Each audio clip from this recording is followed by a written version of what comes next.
আসামি ছিলেন, তার মধ্যে একজন আমাদের মহিলা আসামি ছিলেন কাকলি দাস।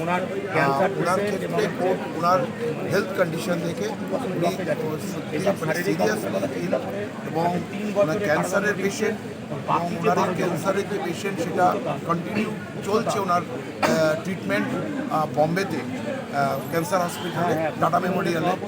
এইসব দিক চিন্তা করে কোর্ট কাকলি তাকে শুধুমাত্র 3 বছরের সাজা দিয়েছেন, সেকশন 326 এবং 307। আর আরেকটা যেটা সেকশন 341, সেক্ষেত্রে 1 মাসের যেটা কনকারেন্টলি চলবে, অর্থাৎ ওনার সর্বোচ্চ 3 বছরের পানিশমেন্ট হয়েছে। আর বাকি যারা রয়েছে তাদেরকে একই সেকশনে 10 বছরের পানিশমেন্ট, 10 ইয়ার্স। এবং সেক্ষেত্রে তাদের জামিন বা অ্যাপিল আগে আমাদের অনারেবল হাইকোর্টে ফাইল করবো, তারপরে তাদের জামিনের জন্য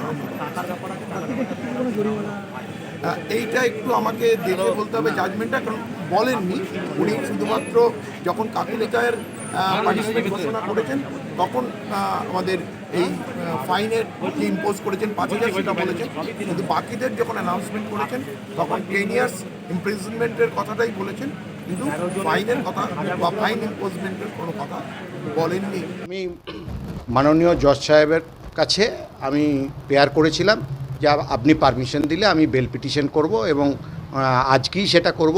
উনি আমার বেল পিটিশন গ্রহণ করে এবং গ্র্যান্ট করেছেন বেল। 20,000 টাকার বেলবন্ড দিয়েছেন, 10,000 টাকা করে টু সিউরিটি, রেজিস্টার সিউরিটি।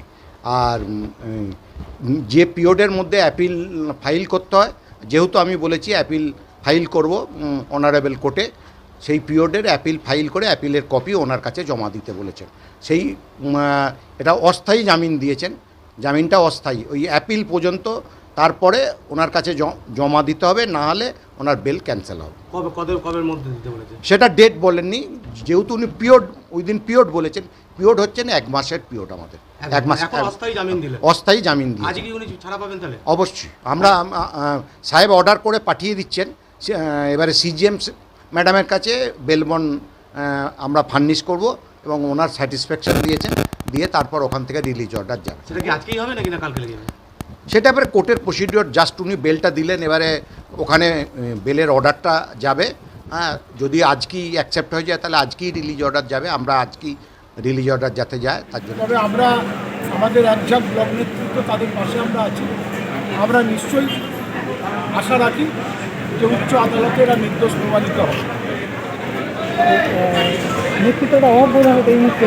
না, এরকম কোনো ব্যাপার নয়, কারণ তৃণমূল কংগ্রেসে ওইভাবে কোনো নেতৃত্ব তৈরি হয় না। কারণ এখানে বুথ স্তরে যারা আছে তারাই দলকে পরিচালনা করে, আর সর্বোচ্চ নেতৃত্ব মমতা ব্যানার্জি, অভিষেক বন্দ্যোপাধ্যায়। অসুবিধার কিছু নেই, তবে হ্যাঁ সাময়িক আমাদের একটা আঘাত, কারণ এক ঝাঁক নেতৃত্ব তারা। তবে এটুকু আমাদের আশা যে উচ্চ আদালতে আমরা নিশ্চয়ই এদের নির্দোষ প্রমাণ করে আবার আমাদের সংগঠনের কাজে ফিরিয়ে আনবো।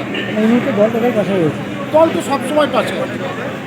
কারণ আপনি দেখুন যে ঘটনাটা ঘটেছে, যিনি আহত হয়েছেন তিনি বলছেন আমি এদের চিনি, আর যারা সাক্ষী তারা বলছে চিনি। তারপরে এই রায়দান নিয়ে নিশ্চয়ই আমরা কিছু বলবো না, তবে নিশ্চয়ই আমরা তাদের নির্দোষ প্রমাণ করে আনতে পারবো, এটা আমাদের দৃঢ় বিশ্বাস। প্রসেনজিৎ দাস, মুখপাত্র, পূর্ব বর্ধমান জেলা তৃণমূল।